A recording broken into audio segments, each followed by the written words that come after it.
Well, good afternoon, ladies and gentlemen.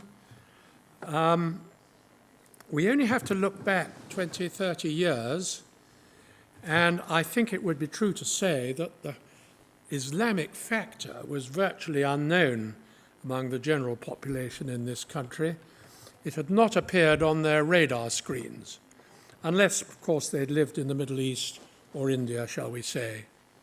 How different is that today when you think of all the Islamic situations around the world which are of considerable concern, whether it's the Syrian and Iraqi situation with the beheadings and so forth, whether it's the Taliban in Afghanistan and Pakistan, incipient rebellion in Yemen, which the Saudis are taking a hand in trying to help the government with, whether it's the terrorist cells emanating from Somalia, whether it's the unspeakable Boko Haram in northern Nigeria, whether it's the anarchy in Libya and the wretched boat people, many of whom are Muslims, trying to cross into Europe and drowning along the way.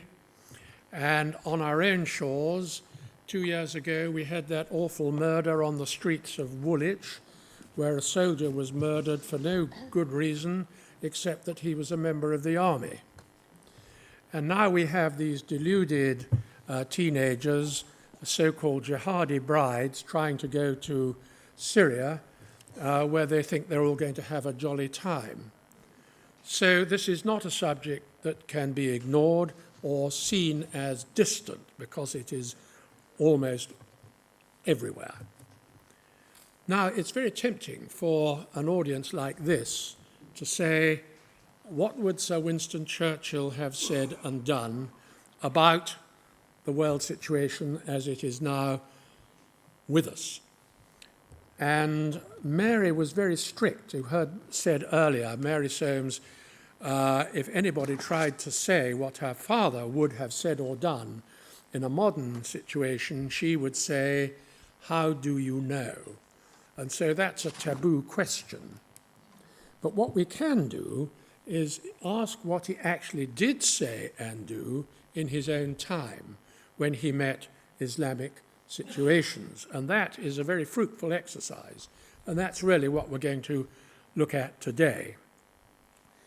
Now, the great disappointment is that less than 48 hours ago, Warren Doctor, who was to have been one of our principal speakers today, received a message that his grandfather had died, and he had to hot-foot it to the United States, and that's why he's not here.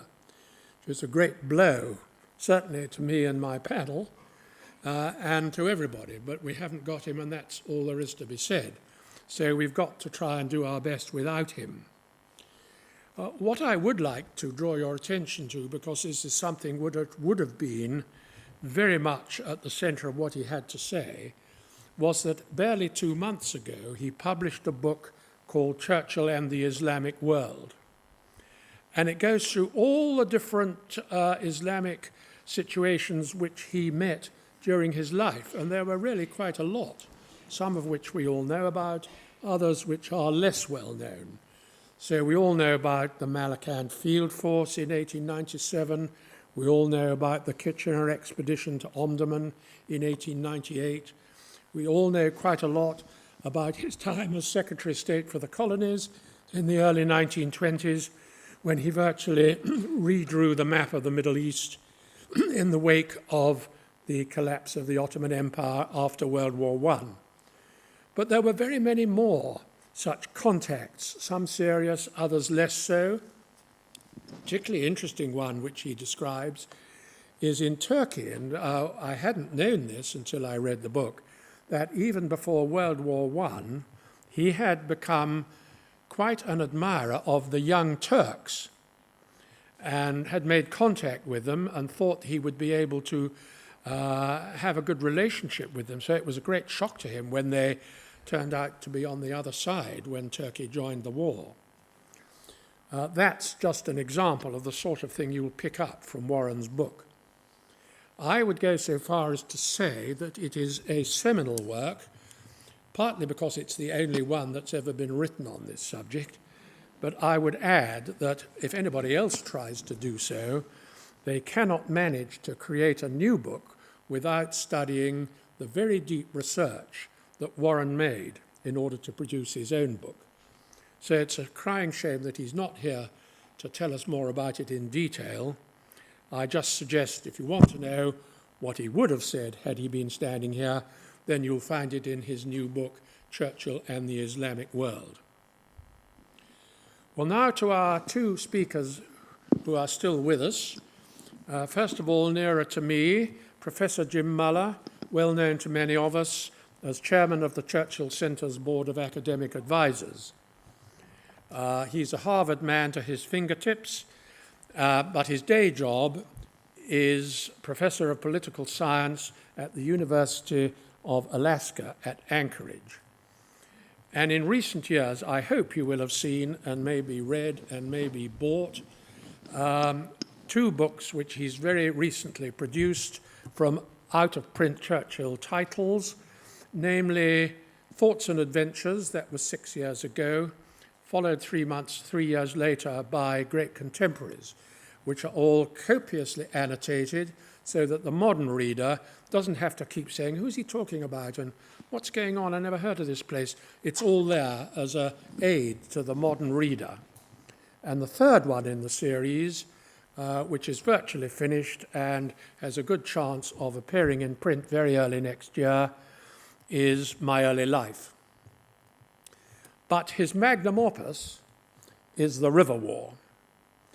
Now, The River War was the second book that Churchill published following the Malakand Field Force, and it was published in 1899, requiring 3 print runs, 3 impressions, in order to satisfy the demand.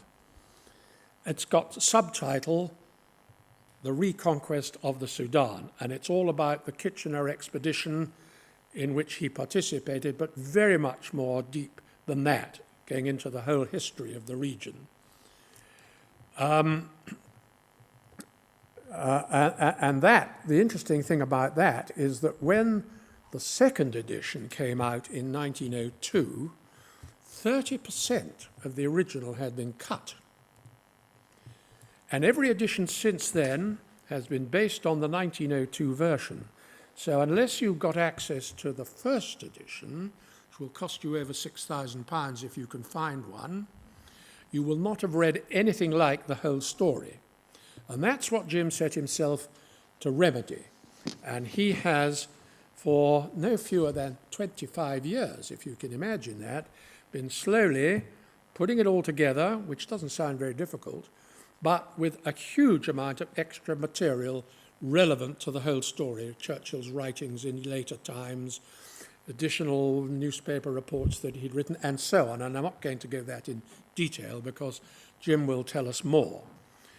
And all being well, after 25 years' endeavour, there are high probabilities, fingers crossed, that it will come out at the end of this year. And a very important and worth having document it will be. And now I'd like to make a special welcome to a very special guest, Imam Abdul Rahman al-Mahdi, all the way from his home in Khartoum. You'll have read probably in your race card that he is a grandson of the famous Mahdi, who was General Gordon's adversary in 1884-85. And it's a very remarkable thing that here he is, the grandson of the famous Mahdi who died 130 years ago. I don't think I've ever met anybody before, younger than me, let me say, whose grandfather died 130 years ago. But here he is, and you're very welcome to be with us.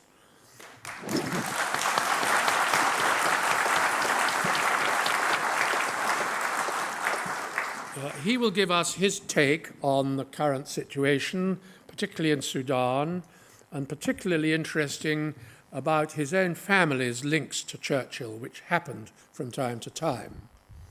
I'm very pleased to say that his wife, not his wife, beg your pardon, his daughter, who lives in London, and his granddaughter, who's a student at York University, are both here. to be with him because he doesn't see them that frequently, so that's a very nice opportunity for the family. And finally, before we get properly underway, I'm very pleased to see my old friend Colonel Tony Uloth and his wife Margaret here. Some years ago, Tony was the defence attaché at the British Embassy in Khartoum, and he acquired a very deep knowledge about Sudan and its people. And I introduced him to Jim 4 or 5 years ago, and I know he's been helpful in putting the final polish onto the new document. Well, I think that's enough from me by way of introducing everybody. And so I will ask Jim Muller to start the ball rolling.